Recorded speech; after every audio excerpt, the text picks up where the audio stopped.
Bonjour, chers téléspectateurs Aksharam International TV. Nous voici encore une fois ensemble pour partager ce qui est intrinsèquement de ce que nous sommes.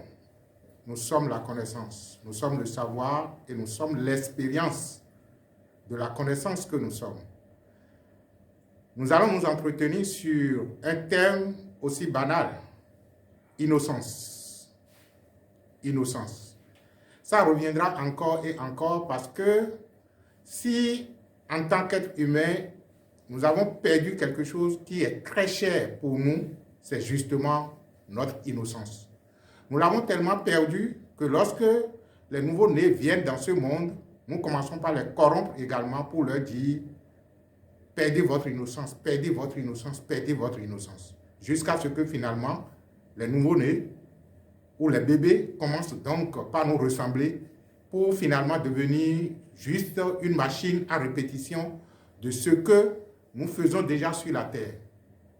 L'innocence est cet état qui nous permet donc de bénéficier de la grâce de Dieu. Parce qu'en fait, qu'est-ce qui nous empêche de ne pas être un avec le divin?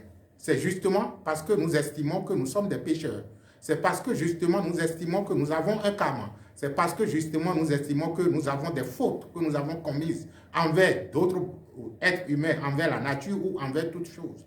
Ce qui fait que de façon quotidienne, dans toutes les célébrations, pouvant concourir donc à l'unité de l'esprit et de Dieu, à l'unité de l'âme et de l'âme de Dieu, et à l'unité du corps avec le corps universel de Dieu, je parle déjà sur les trois dimensions, esprit, âme et corps, toutes les célébrations, tous les rituels et toutes les pratiques méditatives qui, en fait, amènent l'homme à retrouver son unité avec Dieu, dans ces pratiques, vous allez constater qu'il y a toujours un aspect où on vous demande donc d'aller au pardon. Le pardon du soi, le pardon des autres, demander le pardon donc des autres et le pardon donc de tout l'univers entier. Et dans toutes les pratiques, que ce soit les pratiques des différentes religions musulmanes et chrétiennes, bouddhistes et tout le reste, vous allez voir que le pardon et le renoncement de la vie égoïste fait partie intégrante de ces pratiques. Pour retrouver quoi? Pour retrouver ce qu'on pourrait appeler donc l'innocence. De façon pratique, comment nous allons y arriver? Vous allez vous demander si vous êtes dans la pratique spirituelle et que vous croyez peut-être à la loi du karma et à la loi de la réincarnation, ou bien que si vous êtes d'une religion chrétienne et vous croyez donc au péché et à la rémission des péchés, la question à se demander c'est quand est-ce qu'on pourra arrêter de pécher et quand est-ce qu'on pourra arrêter de fabriquer donc des karmas qui nous alourdissent et qui nous permettraient donc de, disons, qui va ouvrir donc la porte d'accès au paradis ou à l'unité de Dieu. La question c'est quand? C'est quand? Ceux qui s'intéressent à la spiritualité en reconnaissant donc la loi du karma, la loi de la réincarnation, se demandent mais combien d'incarnations faudrait-il pour pouvoir épuiser tous les karmas? Combien de méditation faudrait-il faire et combien de temps faudrait-il consacrer à la spiritualité pour arriver donc à épuiser son karma? Je vous assure qu'il n'y a pas de temps pour atteindre l'intemporel. Et s'il y a de temps pour atteindre l'intemporel, ce sera donc toute l'éternité. S'il y a du temps à faire des pratiques pour atteindre ce qui est éternel, ce qui est intemporel, ce serait donc toute l'éternité à consacrer.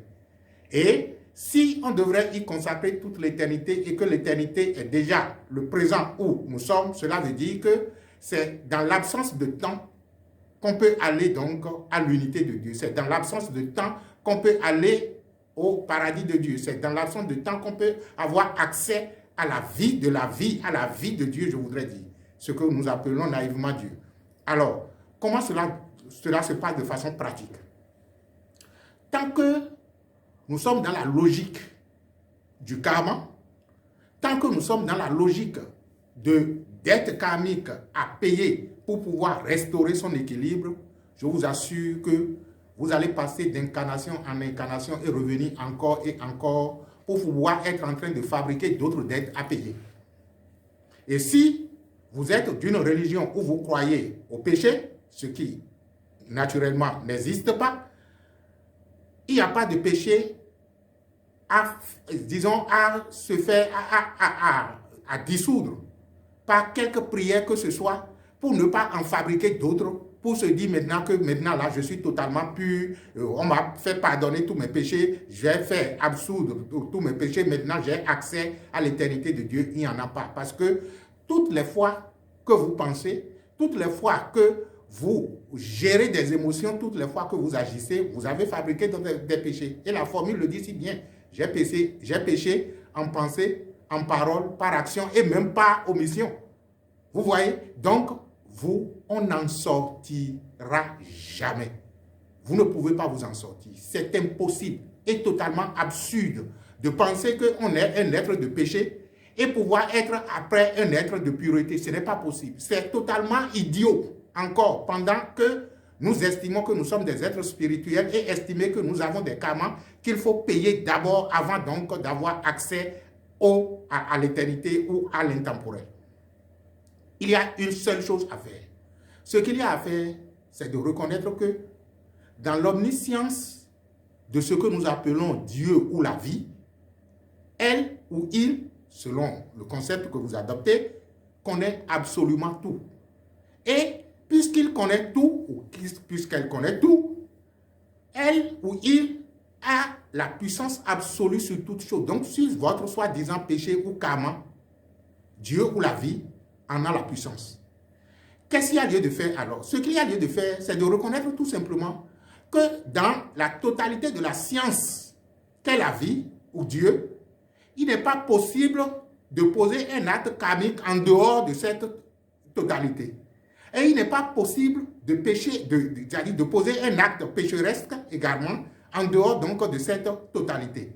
Cela voudra donc dire que ce soit le karma, soi-disant positif ou négatif, cela se déroule au sein de l'éternité qu'est Dieu.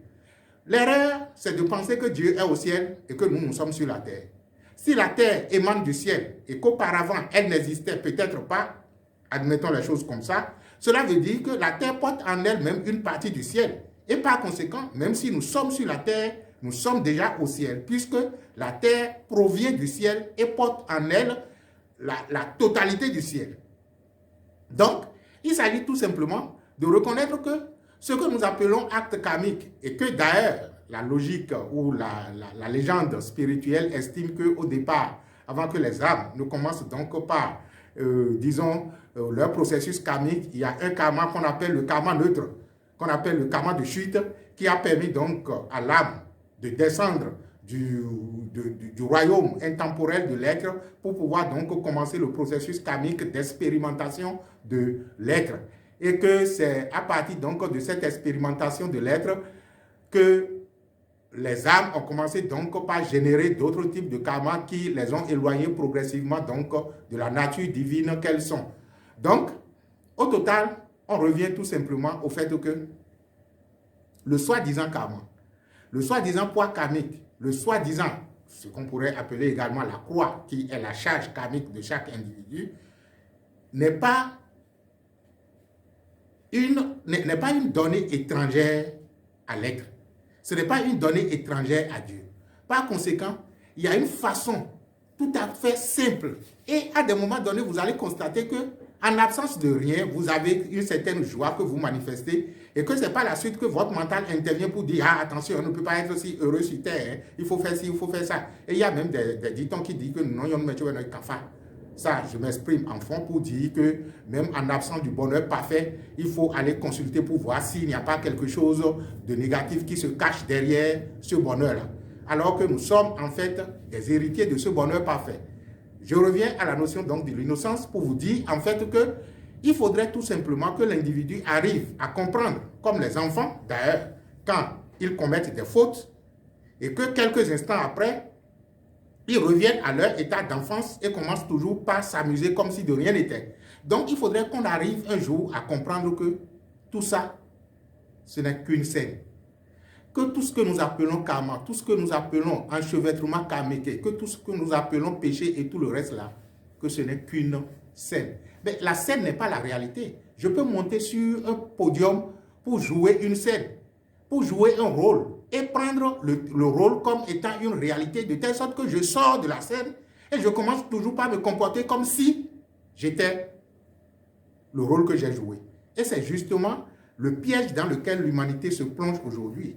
C'est prendre le rôle comme étant la réalité. Quel que soit le karma que nous avons au cours, quel que soit les soi-disant péchés, quelles que soient les fautes que nous avons au cours, si nous glissons dans l'innocence de notre être, nous avons la possibilité de vivre instantanément notre éternité en nous, de vivre instantanément l'unité avec le Père. Alors, pour aller plus pratique, nous allons vous demander tout simplement de vous unir avec nous dans votre conscience pour répéter quelques formules. Je ne vais pas énoncer la totalité de la formule, sinon je vous donne quelques séquences qui fait aujourd'hui l'une des formules de Paramaksha que nous, on utilise dès lors que nous voulons faire de la méditation ou bien dès lors que nous avons envie ou on veut aider quelqu'un à retrouver son état. C'est en fait que dans la vie infinie, illimitée, pure et parfaite, je suis innocent. Mon âme est innocente. Mon esprit est innocent. Et ce qu'il faudra ajouter par la suite, c'est quels que soient mes péchés, si vous êtes d'une religion qui croit au péché, quelles que soient mes fautes, même si vous n'êtes pas d'une religion et que vous estimez que vous avez des fautes au cours, et si entre-temps vous croyez au karma qui vous empêche, et quels que soient mes karmas, au nom de la vérité absolue, par mon innocence, je bénéficie de la grâce divine. Je bénéficie de la grâce de Dieu. Et dès lors que je bénéficie de la grâce de Dieu, je peux donc bénéficier du bonheur parfait. Et par conséquent, que la vie m'accorde au nom de la vérité absolue, au nom de mon innocence et par mon innocence, que la vie m'accorde paix, joie, bonheur, abondance et prospérité de façon infinie et illimitée. Vous allez croire que de l'instant où vous êtes en train de réciter cette formule, il y a comme vous avez la possibilité de tout être. Vous avez la possibilité de tout faire et de tout avoir. Avant même que l'imagination ne vienne encore vous dire « Ah, ce n'est pas possible. Hein. Hier, tu as fait ci. Avant-hier, tu t'es querellé avec telle personne. Et tu avais pensé telle chose de Dieu et tout le reste. » Même si, de par le pas, vous avez insulté Dieu, il s'en moque. Il nous arrive aux initiés de dire que Dieu est un con. Il est un con. Parce que s'il n'est pas un con, il n'allait pas permettre donc à la connerie donc de s'instaurer dans son royaume. Donc tout ça, ça ne meut aucunement Dieu. Au contraire, ça vous permet de faire usage de votre liberté et d'aller jusqu'à un niveau où vous constatez qu'en fait que vous pouvez vous passer de Dieu. En fait, ce n'est pas que vous pouvez vous passer de Dieu, c'est que Dieu ne peut pas se passer de vous en fait. Nous sommes tellement si précieux qu'il est totalement impossible à cet être omniscient et omnipotent et omniprésent là, de pouvoir se passer de nous. Par conséquent, il n'y a que notre, disons, soi-disant conception de péché ou de karma ou de ci ou de ça qui nous éloigne de cet être qui déjà, lui, est en unité avec nous. Donc, dès lors qu'on reconnaît son innocence, on se connecte instinctivement à l'être.